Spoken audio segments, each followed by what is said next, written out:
Music director Sanju Sharma.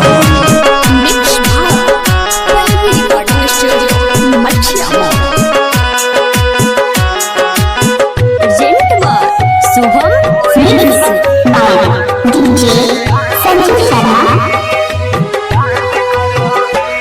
किस किस के लिए जिंदगी बर्बाद करोगी, कोई न मिलेगा तो मुझे याद करोगी।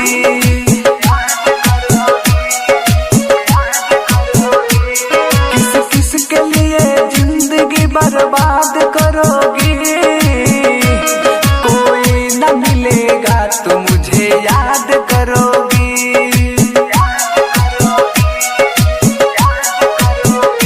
मुझे याद करोगी, मुझे याद करोगी।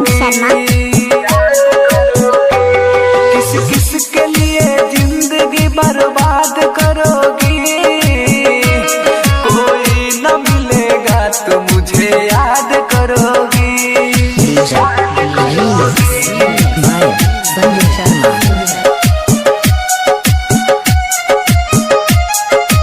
डीजे रिमिक्स बाय आशिक अभिनंदन शर्मा बिहार।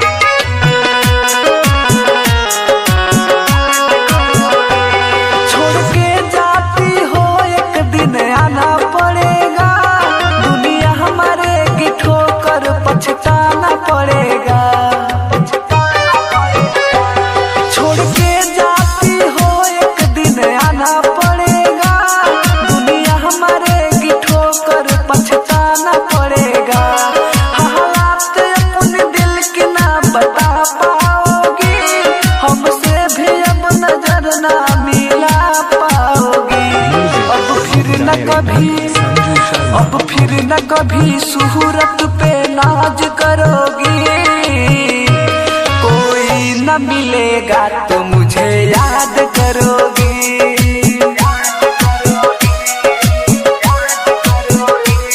किस किस के लिए जिंदगी बर्बाद करोगी, कोई न मिलेगा तो सुपरस्टार मुझे